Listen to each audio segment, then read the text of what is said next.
News morning bulletin కు స్వాగతం. ముందుగా హెడ్లైన్స్ చూద్దాం. ఎల్లంపల్లిపై బీఆర్ఎస్ ప్రచారం అబద్దమన్న ఆది శ్రీనివాస్. ఎల్లంపల్లి నీటిపై బీఆర్ఎస్ నిలదీత, రైతులను తప్పుదో పట్టించద్దన్న ఆది శ్రీనివాస్ వాస్తవాలను ప్రజలకు చెప్పాలని సూచన.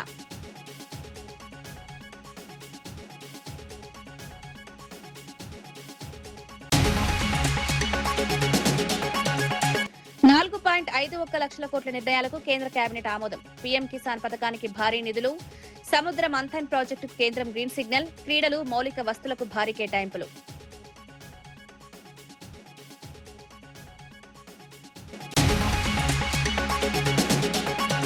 భువనేశ్వరి వ్యాఖ్యలపై లక్ష్మీపార్వతి ఘాటు విమర్శలు. చంద్రబాబు హామీలపై ప్రశ్నించిన లక్ష్మీపార్వతి, మాటల కంటే చేతల్లో చూపాలని సూచన, ఎన్నికల హామీలపై సమాధానం చెప్పాలని డిమాండ్.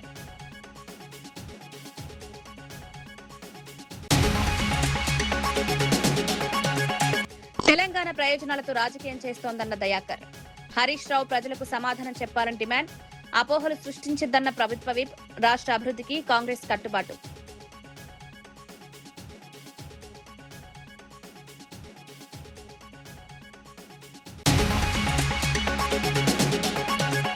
జర్నలిస్టులకు ఇండ్ల స్థలాలు ఇవ్వాలన్న టీయూడబ్ల్యూజే. రంగారెడ్డి జర్నలిస్టులకు ప్రాధాన్యం. జర్నలిస్టులకు ఆరోగ్య బీమా కల్పించాలన్న విజ్ఞప్తి. జర్నలిస్టుల సమస్యలపై పోరాటం కొనసాగుతుందన్న టీయూడబ్ల్యూజే. ప్రభుత్వ విప్ ఆది శ్రీనివాస్, బీఆర్ఎస్ నేతలు హరీష్ రావు, కేటీఆర్ చేసిన వ్యాఖ్యలను తీవ్రంగా ఖండించారు. కాళేశ్వరం ప్రాజెక్టు లేకుండా ఎల్లంపల్లి ప్రాజెక్టుకు నీరు రాదంటూ బీఆర్ఎస్ చేసిన ప్రచారం పూర్తిగా అబద్దమన్నారు. ఎగువ ప్రాంతాల్లో కురిసిన భారీ వర్షాలతో కన్నేపల్లి పంప్ హౌస్ నుంచి ఒక్క చుక్క నీటిని కూడా ఎత్తిపోకుండానే శ్రీపాద ఎల్లంపల్లి ప్రాజెక్టు దాదాపు పూర్తి స్థాయి నీటి మట్టానికి చేరుకుందని వివరించారు.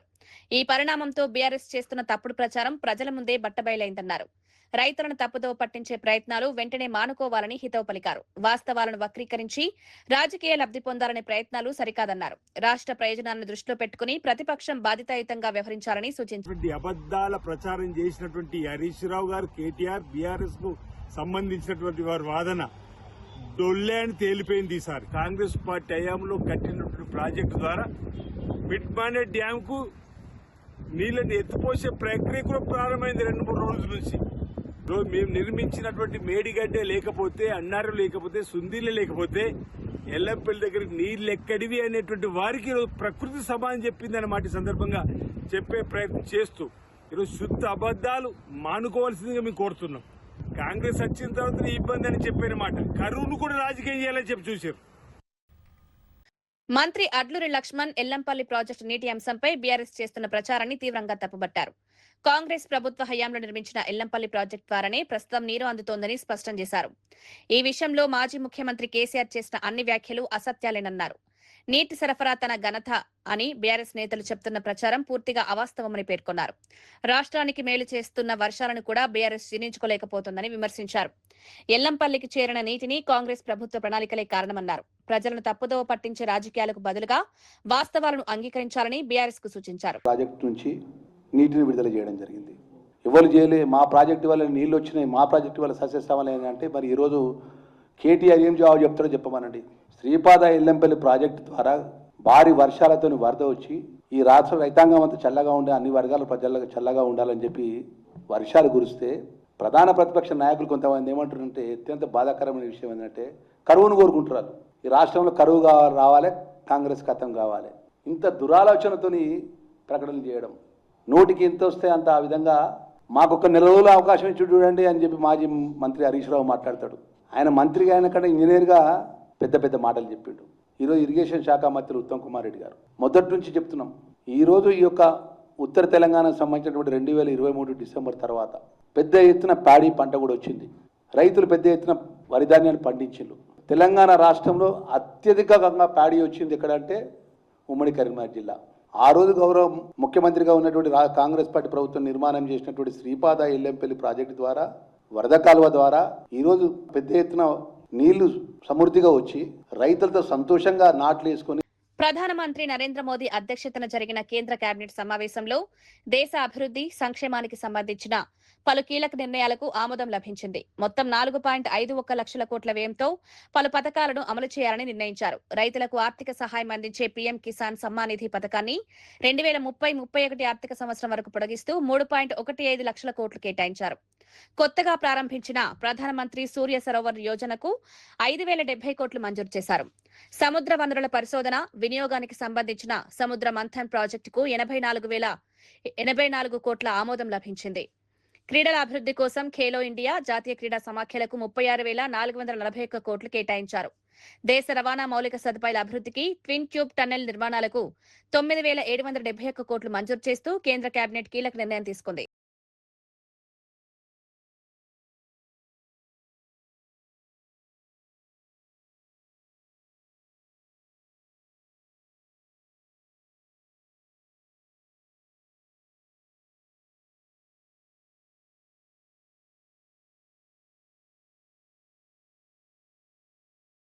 ఆంధ్రప్రదేశ్ సాధు పరిషత్ సభ్యులు శ్రీవ్యాస ఆశ్రమానికి సంబంధించిన వివాదాలపై ఆందోళన వ్యక్తం చేశారు. ఆశ్రమానికి ఉన్న ఆధ్యాత్మిక ప్రాముఖ్యతను కాపాడుతూ వివాదాలను శాంతియుతంగా పరిష్కరించాలని కోరారు. ఈ అంశంలో రాజకీయ పార్టీలు నాయకులు జోక్యం చేసుకోకుండా ఉండాలని విజ్ఞప్తి చేశారు. ఆశ్రమ సాంప్రదాయాలు వారసత్వాన్ని పరిరక్షించడం అందరి బాధ్యత అని పేర్కొన్నారు. ఆధ్యాత్మిక సంస్థల విషయంలో రాజకీయ వివాదాలు చోటు చేసుకోవడం సమాజానికి మంచిది కాదన్నారు. భక్తుల మనోభావాలను గౌరవిస్తూ అన్ని వర్గాలు సామరస్య వాతావరణాన్ని కొనసాగించాలని పిలుపునిచ్చారు. చర్చలు పరస్పర అవగాహన ద్వారానే సమస్యకు శాశ్వత పరిష్కారం సాధ్యమవుతుందని సాధు పరిషత్ అభిప్రాయపడింది. ఒక ప్రశ్నార్థకముగా, ఒక అయోమయముగా, ఒక గందరగోళ పరిస్థితి ఆశ్రమం మీద నీలి నీడలు అల్లుకోవడం అనేది చాలా బాధాకరం. ఆధ్యాత్మిక క్షేత్రంలో దయచేసి ఏ పార్టీ అయినా కూడా, ఏ నాయకులైనా కూడా మేము చాలా ప్రేమపూర్వకంగా మేము కోరుతూ ఉన్నాం. ఇందులో దయచేసి మీ జోక్యం వద్దు. దయచేసి ఆంధ్రప్రదేశ్ సాధు పరిషత్తు రాజకీయ జోక్యాన్ని ఎట్టి పరిస్థితిలో కూడా మేము అంగీకరించేది లేదు. ఏవైనా సమస్యలుంటే మేము కూర్చొని మాట్లాడుకుంటాం. మరొక్కసారి నొక్కి వక్కానిస్తూ ఉన్నాం. మహత్తు కలిగినటువంటి వ్యాసాశ్రమంలో అవినీతి జరుగుతుందని ఇలా మాట్లాడుతున్నారు. దీనివల్ల ఏమవుతుందంటే మన హిందూ ధర్మాన్ని, మన సనాతన ధర్మాన్ని, మన ఆశ్రమ వ్యవస్థని మనమే కించపరుచుకున్న వాళ్ళం అవుతున్నాం. ఈ వ్యాసాశ్రమ పరిరక్షణ సమితిలో ఉన్నటువంటి గౌరవనీయులు, గురువులు, పూజ్యులు వాళ్ళకు గాని, అలాగే పూర్వ విద్యార్థుల పరిరక్షణ సమితిలో ఉన్నారు వాళ్ళకు కానీ మేము ఆంధ్రప్రదేశ్ సాధు పరిషత్ తరపున సవినయంగా ఒక విషయం మనవి చేసుకుంటున్నాం. మీరందరూ కూడా ఏ విషయం ఉన్నా దాన్ని గవర్నమెంట్ ద్వారానో జ్యుడిషియరీ ద్వారానో చేయాలి తప్పితే అదే పనిగా ఈ సోషల్ మీడియాలో కానీ ప్రెస్ మీట్లు కానీ ఇలా ఒక అనవసరమైనటువంటి రాద్ధాంతాన్ని సృష్టించడం వల్ల సనాతన ధర్మం పలచనైపోతుంది పబ్లిక్ లో. భోగాపురం అంతర్జాతీయ విమానాశ్రయం ప్రారంభోత్సవానికి ముందు విశాఖపట్నంలో వేడుకలు ఘనంగా కొనసాగుతున్నాయి. గ్రేటర్ విశాఖ మున్సిపల్ కార్పొరేషన్ ఆధ్వర్యంలో ఆర్కే బీచ్ లో mega flash mob, beach walk కార్యక్రమాలు నిర్వహించారు. ఉత్తరాంధ్ర అభివృద్ధికి ప్రతీకగా నిలిచే భోగాపురం విమానాశ్రయానికి ప్రజల మద్దతు చాటేలా ఈ కార్యక్రమాలను ఏర్పాటు చేశారు. విద్యార్థులు, యువత, ప్రజలు పెద్ద సంఖ్యలో పాల్గొని ఉత్సాహంగా సందడి చేశారు. సాంస్కృతిక ప్రదర్శనలు, నృత్యాలతో విశాఖ సాంస్కృతిక వైభవాన్ని ప్రతిబింబించారు. భోగాపురం విమానాశ్రయం అందుబాటులోకి వస్తే ఉత్తరాంధ్రలో పెట్టుబడులు, పర్యాటకం, పారిశ్రామిక అభివృద్ధి, కొత్త అవకాశాలు ఏర్పడతాయన్నారు. ప్రజల్లో అభివృద్ధిపై అవగాహన పెంపొందించడమే ఈ కార్యక్రమ లక్ష్యమని పేర్కొన్నారు. రేపు మన ఉత్తరాంధ్రకి ఎంతో ప్రాముఖ్యమైన అల్లూరు సీతారామరాజు ఇంటర్నేషనల్ ఎయిర్పోర్ట్ని ఆనరబుల్ ప్రైమ్ మినిస్టర్ గారి చేతుల మీదుగా మనం అందరం ఇనాగ్రేట్ చేసుకోబోతున్నాం. గత వారం రోజుల నుంచి ఎంటైర్ ఉత్తరాంధ్ర ఈ అకేషన్ని సెలబ్రేట్ చేసుకుంటుంది. ఉత్తరాంధ్ర కళలకు రెక్కలు అన్న ఒక స్లోగన్తో, నినాదంతో ప్రజలందరూ ఈ కార్యక్రమంలో పాల్గొనాలని ప్రభుత్వం చాలా యాక్టివిటీస్ టేకప్ చేసింది. దానిలో భాగంగా ఈరోజు విశాఖపట్నంలో బీచ్ వాక్ మరియు ఫ్లాష్ మాబ్ని టేకప్ చేయడం జరిగింది. రేపు పొద్దున సుమారు విశాఖపట్నం జిల్లా నుంచి 1,00,000 మంది జనాలు భోగాపురం ఇంటర్నేషనల్ ఎయిర్పోర్ట్, మన అల్లూరు సీతారామరాజు ఇంటర్నేషనల్ ఎయిర్పోర్ట్ ప్రారంభోత్సవంలో పాల్గొంచుకుంటున్నారు. ఎవరికైతే ఈ ఇంటర్నేషనల్ ఎయిర్పోర్ట్ ద్వారా వాళ్ళకు ఒక ఎకో సిస్టమ్ క్రియేట్ అవుతుందో, ఎంప్లాయ్మెంట్ ఆపర్చునిటీస్ క్రియేట్ అవుతుందో, ఫ్యూచర్ గ్రోత్లో పాలు పంచుకోబోతున్నారో వాళ్ళందరూ ఈ కార్యక్రమంలో పాల్గొనాలి అని చెప్పి గవర్నమెంట్ వాళ్ళందరికీ ప్రతి విలేజ్ నుంచి, ప్రతి మండల్ నుంచి బస్సెస్ ఏర్పాటు చేయడం జరిగింది. వాళ్ళందరూ ఎటువంటి ఇబ్బంది పడకుండా ఎయిర్పోర్ట్ చేరుకునే విధంగా చాలా కంప్లీట్గా అరేంజ్మెంట్స్ చేయడం జరిగింది. భోగాపురం అంతర్జాతీయ విమానాశ్రయంపై జరుగుతున్న రాజకీయ విమర్శలకు మంత్రి కొండపల్లి శ్రీనివాస్ ఘాటుగా స్పందించారు. ఈ ప్రాజెక్టుకు అసలు క్రెడిట్ ఎవరిదో ప్రజలకు బాగా తెలుసని స్పష్టం చేశారు. ప్రధాని నరేంద్ర మోదీ పర్యటనకు సుమారు 3 లక్షల మంది హాజరవుతారని తెలిపారు. ప్రారంభోత్సవ వేడుకలకు ఉత్తరాంధ్ర సంస్కృతిని ప్రతిబింబించే ధింసా నృత్యంతో ప్రధానమంత్రికి ఘన స్వాగతం పలుకుతామన్నారు. భోగాపురం విమానాశ్రయం ఉత్తరాంధ్ర అభివృద్ధికి కొత్త దిశ చూపుతుందని పేర్కొన్నారు. ఈ ప్రాజెక్టుతో ఉపాధి పెట్టుబడులు, పర్యాటక రంగానికి పెద్ద ఊతం లభిస్తుందన్నారు.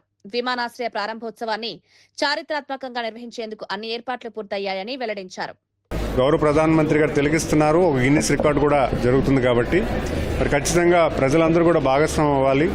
ఇది ఏదో ప్రభుత్వం చేస్తున్నటువంటి చర్య కాదు, ఇది మన అందరి కోసం నిర్మాణం చేసినటువంటి ఎయిర్పోర్టు. ఖచ్చితంగా మన అందరికీ కూడా భవిష్యత్ కాలంలో మంచి జరుగుతుందన్న విషయాన్ని తెలియజేసుకుంటాం. అనేక విషయాల్లో కూడా క్రెడిట్ చోరీ జరుగుతుంది. 14-19లో గౌరవ ముఖ్యమంత్రి గారు భోగాపురం ఎయిర్పోర్టు నిర్మాణం చేయాలని కార్యరూపం చేసి 80% ల్యాండ్ ఎక్విజిషన్ చేయడం జరిగింది. క్రమేణా వచ్చినటువంటి ప్రభుత్వం దాన్ని ముందుకు తీసుకెళ్లకుండా అప్పుడు గవర్నమెంట్లో రావడానికి కూడా ప్రజల్ని వ్యతిరేకం చేసేలాగా ఎర్ర బస్సు రాని చోట ఎయిర్పోర్ట్ ఎందుకు, మీ అందరూ కూడా నిలబడండి, నేనే దాన్ని ఆపుతానన్న వ్యక్తి ఈరోజు ప్రజల్లోకి వచ్చి ఎయిర్పోర్ట్ నేనే కట్టాను, ఎయిర్పోర్టు నా వల్లే జరిగింది, ఎయిర్పోర్ట్ వల్లే దానికి కావాల్సినవన్నీ కూడా నేనే చేశానని చెప్పడం చాలా హాస్యాస్పదం. ఎందుకంటే ఒక ఎయిర్పోర్ట్ కట్టడానికి వాళ్ళకి ఎందుకు 5 ఏళ్ళు సరిపోలేదు? ఖచ్చితంగా మీ మనస్సాక్షిని మీరు అడగండి, ఉత్తరాంధ్రకి మీరు ఏం చేశారని.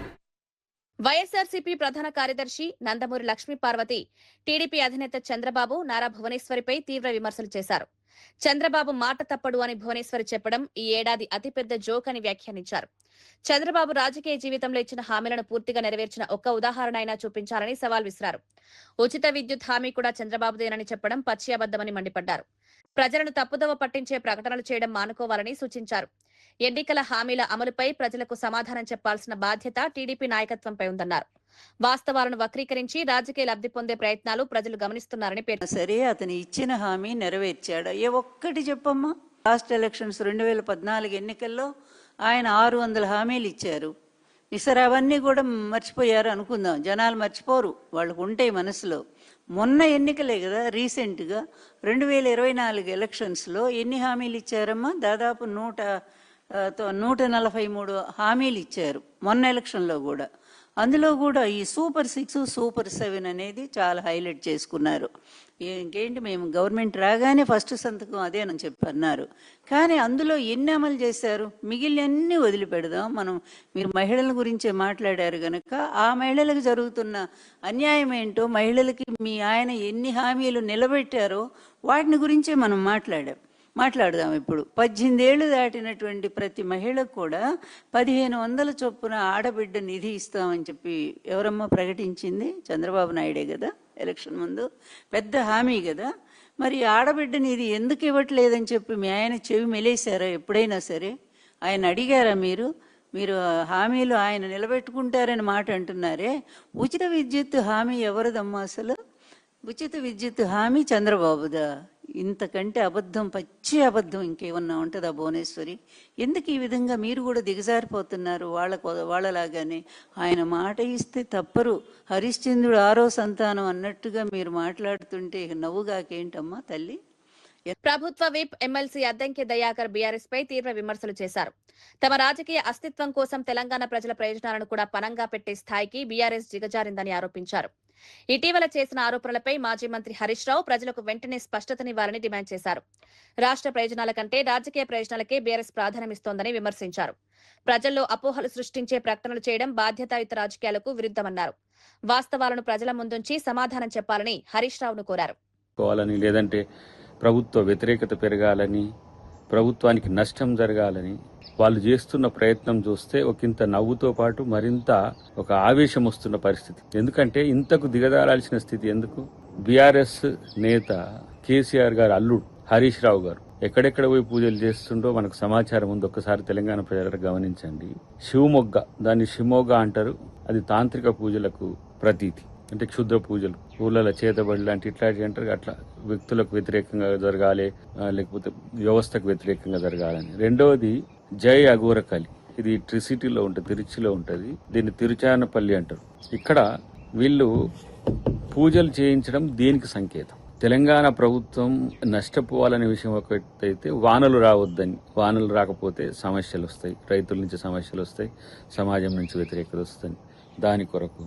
రెండవది, ఈరోజు ప్రభుత్వం చేస్తున్న మంచి పథకాలను వ్యతిరేకత సృష్టించడానికి టెక్నికల్గా ఉన్న సోషల్ మీడియాను, లేదంటే మెయిన్ స్ట్రీమ్ మీడియాను, లేదంటే ట్రోల్స్ మీడియాను అన్నిటి వాడుకుంటున్న పరిస్థితి. అది సరిపోక ఇలాంటి తాంత్రిక క్షుద్ర పూజలతో తెలంగాణ ప్రభుత్వానికి నష్టం జరగాలని కోరుకోవడం, వీళ్ళు తెలంగాణ బాగుపడాలని కోరుకుంటోళ్ళ అధికారం లేకపోతే అఘోరాలుగా తయారవుతున్న పరిస్థితి. ఈరోజు అఘోరాలతో దేశానికి మంచి జరిగింది, కొన్ని ప్రాంతాల్లో దేశం యొక్క అస్తిత్వాన్ని నిలిపే దాంట్లో ఉన్నారు. కానీ వీళ్ళు భారీ వర్షాలతో శ్రీబాద ఎల్లంపల్లి ప్రాజెక్టు నిండిపోవడంతో ఉత్తర తెలంగాణ రైతుల్లో ఆనందం వ్యక్తమవుతోంది.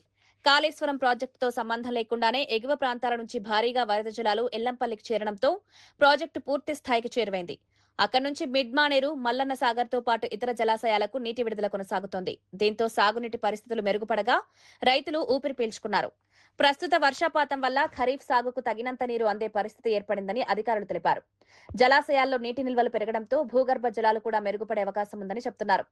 సాగునీటి సరఫరా సక్రమంగా కొనసాగితే ఉత్తర తెలంగాణలో పంటల ఉత్పత్తి పెరుగుతుందని రైతులు ఆశాభావం వ్యక్తం చేశారు. నీళ్లు వచ్చినాయి, మా ప్రాజెక్టు వల్ల సస్యశ్యామలం ఏంటంటే మరి ఈరోజు కేటీఆర్ ఏం జవాబు చెప్తారో చెప్పమనండి. శ్రీపాద ఎల్లంపల్లి ప్రాజెక్టు ద్వారా భారీ వర్షాలతో వరద వచ్చి ఈ రాష్ట్ర రైతాంగం అంతా చల్లగా ఉండే, అన్ని వర్గాల ప్రజలకు చల్లగా ఉండాలని చెప్పి వర్షాలు కురిస్తే ప్రధాన ప్రతిపక్ష నాయకులు కొంతమంది ఏమంటారంటే అత్యంత బాధాకరమైన విషయం ఏంటంటే కరువును కోరుకుంటున్నారు. ఈ రాష్ట్రంలో కరువు రావాలి, కాంగ్రెస్ ఖతం కావాలి, ఇంత దురాలోచనతోని ప్రకటనలు చేయడం. నోటికి ఎంత వస్తే అంత ఆ విధంగా మాకొక నెల రోజుల అవకాశం ఇచ్చి చూడండి అని చెప్పి మాజీ మంత్రి హరీష్ రావు మాట్లాడతాడు. ఆయన మంత్రిగా ఆయన కంటే ఇంజనీర్గా పెద్ద పెద్ద మాటలు చెప్పిండు. ఈరోజు ఇరిగేషన్ శాఖ మంత్రి ఉత్తమ్ కుమార్ రెడ్డి గారు మొదటి నుంచి చెప్తున్నాం, ఈరోజు ఈ యొక్క ఉత్తర తెలంగాణకు సంబంధించినటువంటి 2023 డిసెంబర్ తర్వాత పెద్ద ఎత్తున ప్యాడీ పంట కూడా వచ్చింది. రైతులు పెద్ద ఎత్తున వరిధాన్యాన్ని పండించారు. గత 10 ఏళ్ల బీఆర్ఎస్ పాలనలో విద్యారంగం తీవ్ర నిర్లక్ష్యానికి గురైందని కాంగ్రెస్ పార్టీతో ఆరోపించింది. అధ్యాపకులకు బదిలీలు, పదోన్నతులు కల్పించకుండా జాప్యం చేశారని విమర్శించింది. జీతభత్యాల పెంపుల్లో ఆలస్యం, ఫీజు రియంబర్స్మెంట్ బకాయిలు, ఓవర్సీస్ స్కాలర్షిప్ల పెండింగ్, బెస్ట్ అవైలబుల్ స్కూల్స్ బిల్లులు చెల్లించకపోవడంతో విద్యార్థులు, ఉపాధ్యాయులు ఇబ్బందులు ఎదుర్కొన్నారని పేర్కొంది. ఉద్యోగ నియామకాలను నిర్లక్ష్యం చేయడం వల్ల విద్యా వ్యవస్థ దెబ్బతినిందని ఆరోపించింది. ప్రస్తుతం కాంగ్రెస్ ప్రభుత్వం విద్యారంగంలో సంస్కరణలు తీసుకొస్తోందని తెలిపింది. పెండింగ్ సమస్యలను దశల వారీగా పరిష్కరించేందుకు చర్యలు చేపడుతున్నట్లు పేర్కొంది. విద్యార్థులకు నాణ్యమైన విద్య, ఉపాధ్యాయులకు మెరుగైన సేవా పరిస్థితులు కల్పించడమే ప్రభుత్వ లక్ష్యమని కాంగ్రెస్ నాయకులు తెలిపారు. ఇంజనీరింగ్ చదువుతున్న విద్యార్థులకు 2018 నుండి ఫీజు రియంబర్స్మెంట్ చేయకుండా ఇబ్బంది పెట్టింది మీరు కాదా? అదేవిధంగా ఓవర్సీస్ స్కాలర్షిప్స్ 2018 నుండి పెండింగ్ పెట్టి వారిని ఇబ్బంది పెట్టింది మీ ప్రభుత్వం కాదా? బెస్ట్ అవైలబుల్ స్కూల్స్ పిల్లల్ని వారికి చెల్లించాల్సిన పేమెంట్ చెల్లించకుండా ఈరోజు అడ్మిషన్ కూడా ఇవ్వని స్థాయికి తీసుకుపోయిన దుర్మార్గులు మీరు కాదా? అదేవిధంగా ఎలాంటి ఉద్యోగ నియామకాలు చేపట్టకుండా ఉద్యమ సమయం నుండి మరి మీ పాలనలో 10 సంవత్సరాల విద్యార్థుల వయోపరిమితి పెరిగిపోతున్నా కానీ ఉద్యోగాలు కల్పించని దుర్మార్గులు మీరు కాదా? ఈ రాష్ట్ర విద్యార్థుల భవిష్యత్తు గురించి పూర్తి స్థాయిలో పరిశోధన చేసి విద్యా వ్యవస్థను ప్రక్షాళన చేయాలనే లక్ష్యంతో ముందు సాగుతున్న ముఖ్యమంత్రి గారిపై మీరు వక్రీకరించి తెలంగాణ ప్రభుత్వం ఫ్యూచర్ సిటీలో జర్నలిస్టులకు కేటాయించనున్న ఇండ్ల స్థలాల్లో రంగారెడ్డి జిల్లాకు చెందిన అర్హులైన జర్నలిస్టులకు మొదటి ప్రాధాన్యం కల్పించాలని టీయూడబ్ల్యూజే రాష్ట్ర కార్యదర్శి కొంపల్లి శ్రీకాంత్ రెడ్డి ప్రభుత్వాన్ని కోరారు. బాలాపూర్ మండల టీయూడబ్ల్యూజే నూతన కార్యవర్గ ఎన్నికల సందర్భంగా జరిగిన సమావేశంలో ఆయన ఈ విజ్ఞప్తి చేశారు. 20 సంవత్సరాలుగా జర్నలిజంలో సేవలందిస్తున్న అర్హులైన వారందరికీ ఇళ్ల స్థలాలు కేటాయించాలన్నారు. జర్నలిస్టులకు ప్రభుత్వ ఉద్యోగుల తరహాలో కార్పొరేట్ వైద్య సేవలు అందించేందుకు చర్యలు జరుగుతున్నాయన్నారు. త్వరలో 5 లక్షల రూపాయల ఆరోగ్య బీమా సౌకర్యాన్ని కూడా అందుబాటులోకి తీసుకురానున్నట్లు వెల్లడించారు. అనంతరం బాలాపూర్ మండల నూతన కార్యవర్గాన్ని ఏకగ్రీవంగా ఎన్నుకుని అభినందించారు. జర్నలిస్టుల సమస్యల పరిష్కారానికి సంఘం రాజీ లేని పోరాటం కొనసాగిస్తుందని నాయకులు స్పష్టం చేశారు. రాష్ట్ర సమాచార పౌర సరఫరా శాఖ మంత్రి గారిని, పౌర సంబంధాల శాఖ మంత్రి గారిని, మిగతా అందరినీ కలుద్దాం. కలిసి తప్పనిసరిగా మా లోకల్లో మహేశ్వరం కాన్స్టిట్యూన్సీలో పనిచేసే అందరు రిపోర్టర్లను కానీ రంగారెడ్డి జిల్లా వరకు మీకు తప్పనిసరిగా రంగారెడ్డి జిల్లాలో జర్నలిస్ట్ పనిచేసే వర్కింగ్ జర్నలిస్ట్ అందరికీ ఆ స్థలాల్లో మాకు స్థలం ఇవ్వాలి. ఎంత ఇస్తే వాళ్ళకి అంత ఇస్తే మనకు అంత ఇవ్వాలి. స్టేట్ బ్యూరోలు మేమేం తక్కువ కాదు, అన్ని పత్రికలకు పట్టుకోమని మేమే. స్ట్రింగ్ అంటే మన మండల రిపోర్టర్లు అంటే అక్కడ పేపర్ నిండేదే మండల రిపోర్టర్తో, ఏదో సిటీ బ్యూరోలు స్టేట్ బ్యూరోలు రాసే ఒక ఐటమ్తో పేపర్ నిండవు. సో ఈ విషయం మీద మన కార్యాచరణ రూపొందించబోతున్నాం. మన జిల్లా కమిటీ ఈ అంశంలోనే ఈసీలో కూడా మొదటి ఈసీలో కూడా మనం తీర్మానించడం జరిగింది. ఈ కార్యక్రమాల ప్రారంభంలో నిర్వహించుకున్నాం. తదుపరి జరిగే మన వినతి పత్ర సమర్పణ కార్యక్రమానికి తప్పనిసరిగా మీరు అందరూ రావాలి. ఇది మొట్టమొదటి డిమాండ్ మనది. ఇంకా తదుపరి వచ్చినట్టయితే మనం అక్రిడేషన్ల వ్యవస్థ ఉంది. ఇప్పుడు అక్రిడేషన్లు గతంలో మనకు మండలానికి జనాభాను బట్టి ఇస్తుంటే ఇప్పుడు కొత్తగా మారిన నిబంధనల ప్రకారం ఈ పుట్టుకొస్తున్న యూట్యూబర్లు వాళ్ళ వల్ల కొంత కోత విధించాలని చెప్పేసి మన శ్రీనివాస్ రెడ్డి గారు కొత్త సిస్టమ్ తేవడం జరిగింది. కొత్త అంటే ఎవరైతే వర్కింగ్గా పనిచేస్తున్నారో వాళ్ళకి ఇవ్వాలని, అలా పనిచేస్తూ ఎవరైనా రాళ్ళు ఉంటే మాత్రం తప్పకుండా మన అక్రిడేషన్ కమిటీ మెంబర్గా మన శ్రీకాంత్ ఉన్నాడు. శ్రీకాంత్ అన్న దృష్టికి తీసుకెళ్ళి మనము ఆ సమస్య కూడా పరిష్కరించుకుందాం. సో దాంతోపాటు గారు ఒక కమిటీతో పనిచేస్తున్నారు. ఆ సందర్భంలో మనం కూడా తెలంగాణ ఉద్యమంలో పాత్ర పోషించడం జరిగింది. ఎందుకంటే మీరు ఒక న్యూస్ రాసినా తెలంగాణ ఉద్యమం కోసం రాసినట్టే. ఆంధ్ర పత్రికలో ఆంధ్ర యజమానంలో పనిచేస్తూ కూడా మనం ఇక్కడ తెలంగాణ ఉద్యమం కోసం సపోర్టివ్గా న్యూస్ రాయడం జరిగింది. వాళ్ళకు భాషగా ఇవ్వడం జరిగింది. మన మీద కేసులు అనే ఒక నిబంధన ఉండొద్దని చెప్పాం. ఈ కేసులు జర్నలిస్టుల మీద పోలీసులు కేసు పెట్టారు. మనం ఒక ఉద్యమంలో ఉన్నా కూడా పక్కన తీసుకెళ్ళి వేరే వాళ్ళని కేసులు పెడతారు. సో కేసుల నిబంధనలు లేకుండా మమ్మల్ని గుర్తించాలని చెప్పేసి మన రాష్ట్ర అధ్యక్షుడు విరాట్ అలీ గారు ఇటీవలే వీళ్ళని కోదండరామ్ సార్ గారిని వాళ్ళని కలవడం జరిగింది, కేశవరావు కమిటీని. మనం కూడా ఒక జిల్లా తరఫున ఆ రోజు ఉద్యమం సమయంలో పనిచేసిన రిపోర్టర్లు ఎవరున్నారో వాళ్ళని గుర్తించి వాళ్ళతో ఒక జాబితా తయారు చేసి మన ఉద్యమకారుల కమిటీకి కూడా మన జిల్లా కమిటీ తరఫున నేను సత్తన్న గారు కలిసి ఒక వినతి పత్రం ఇద్దామనుకుంటున్నాం. ఇప్పటికే సత్తన్నకు మన రవీంద్రనాథ్ వీళ్ళ కొంతమందికి ఉద్యమకారుల కోదండరామ్ కమిటీ నుంచి ఒక పిలుపు వచ్చింది, మొన్న వెళ్ళడం జరిగింది. వారు నెక్స్ట్ మీటింగ్ కన్నా ముందు మనము కార్యదర్శి శ్రీకాంత్ రెడ్డి గారు ఇంజనీరింగ్ విద్యార్థులపై ముఖ్యమంత్రి రేవంత్ రెడ్డి చేసిన వ్యాఖ్యలను తెలంగాణ రక్షణ సేన రాష్ట్ర నాయకుడు ఇస్మాయిల్ తీవ్రంగా ఖండించారు. ఇంజనీరింగ్ విద్యార్థులను అవమానించాలని చేసిన వ్యాఖ్యలు ముఖ్యమంత్రి అజ్ఞానం, అహంకారానికి నిదర్శనమని విమర్శించారు. దేశ నిర్మాణంలో కీలక పాత్ర పోషిస్తున్న విద్యార్థులపై ఇలాంటి వ్యాఖ్యలు చేయడం బాధాకరమన్నారు. ఫీజు రియంబర్స్మెంట్, ఉద్యోగాలు, విద్యా వ్యవస్థలో సంస్కరణలు కోరుతున్న విద్యార్థులపై అసహనంతో ప్రభుత్వం స్పందిస్తోందని ఆరోపించారు. విద్యాశాఖ బాధ్యతలు నిర్వహిస్తున్న ముఖ్యమంత్రి విద్యార్థుల మనోభావాలను దెబ్బతీయకుండా వ్యవహరించాలని సూచించారు. వెంటనే విద్యార్థులకు బహిరంగ క్షమాపణ చెప్పాలని డిమాండ్ చేశారు. కూడా ముఖ్యమంత్రి గారు గుర్తించలేకపోవడం హాస్యాస్పదంగా ఉన్నది. ఈ విద్యా వ్యవస్థలో సమూలమైనటువంటి మార్పులు చేయాల్సినటువంటి బాధ్యతాయుతమైనటువంటి విద్యాశాఖను కూడా తన దగ్గర పెట్టుకొని ముఖ్యమంత్రి గారు పదే పదే విద్యాశాఖ పట్ల, విద్యార్థుల పట్ల అలసత్వం ప్రదర్శించడమే కాకుండా తన అసహనాన్ని కూడా ప్రదర్శిస్తూ వస్తూ ఉన్నారు. ఇది మంచిది కాదు అనేటువంటి భావన తెలంగాణ రక్షణ సేన చెప్పదలుచుకున్నది. అట్లాగే మొత్తం విద్యార్థుల ఆత్మగౌరవాన్ని దెబ్బతీసే విధంగా, విద్యార్థులను, విద్యా వ్యవస్థను అపహాస్యం చేసేటట్టుగా ముఖ్యమంత్రి రేవంత్ రెడ్డి గారు మాట్లాడినారు.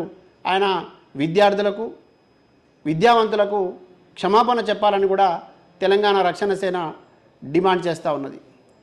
ప్రజాస్వామ్యంలో ప్రశ్నించేటటువంటి హక్కు ప్రతి ఒక్కరికి ఉంటుంది, అట్లాగే విద్యార్థులకు కూడా ఉంటుంది. రేవంత్ రెడ్డి గారు, మీకు ఎందుకు అంత అసహనం కలుగుతోంది? మీరెందుకు అంత అభద్రతలో ఉంటున్నారు?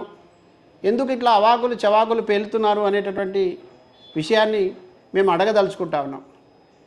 24,000 పాఠశాలలు ఈ రాష్ట్రంలో ఉంటే వాటిని ఎత్తేసి 4,000 పాఠశాలల్ని ఉంచాలని మీరు అనుకుంటున్నారు కదా. ఇదేనా మీకు ప్రాథమిక విద్య దగ్గర నుంచి విద్యా వ్యవస్థ పైన మీకున్నటువంటి ప్రేమ?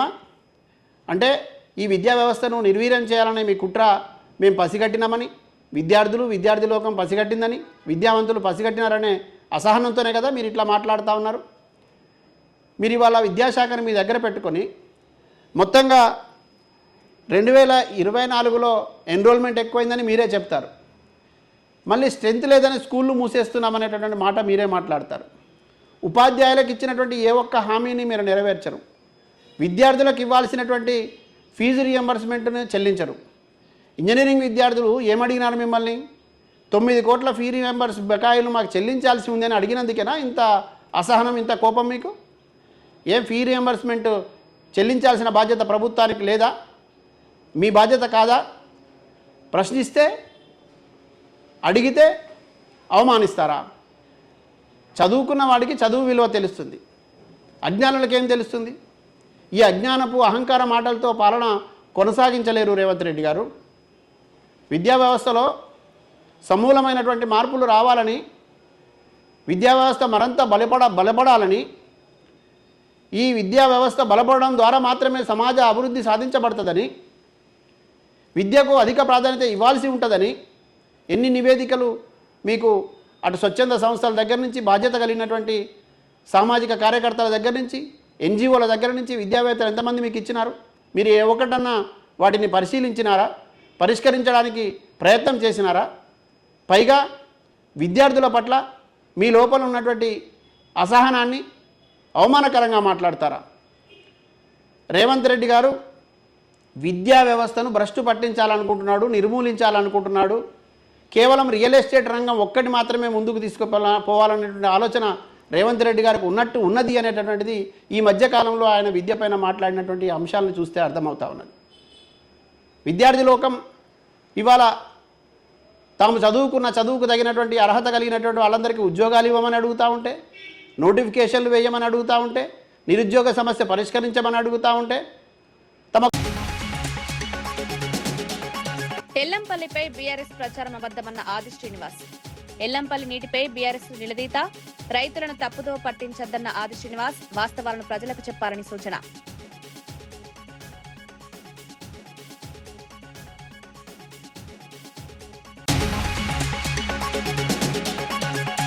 $4.51 లక్షల కోట్ల నిర్ణయాలకు కేంద్ర కేబినెట్ ఆమోదం. పీఎం కిసాన్ పథకానికి భారీ నిధులు, సముద్ర మంథన్ ప్రాజెక్టుకు కేంద్రం గ్రీన్ సిగ్నల్, క్రీడలు, మౌలిక వస్తువులకు భారీ కేటాయింపులు.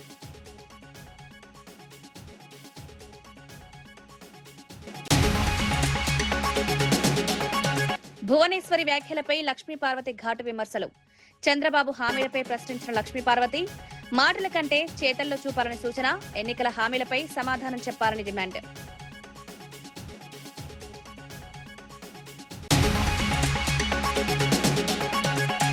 తెలంగాణ ప్రయోజనాలతో రాజకీయం చేస్తోందన్న దయాకర్.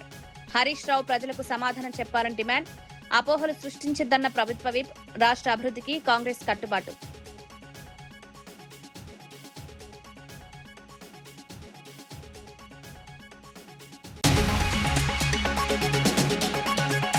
జర్నలిస్టులకు ఇండ్ల స్థలాలు ఇవ్వాలన్న టీయూడబ్ల్యూజే. రంగారెడ్డి జర్నలిస్టులకు ప్రాధాన్యం, జర్నలిస్టులకు ఆరోగ్య బీమా కల్పించాలని విజ్ఞప్తి. జర్నలిస్టుల సమస్యలపై పోరాటం కొనసాగుతుందన్న టీయూడబ్ల్యూజే.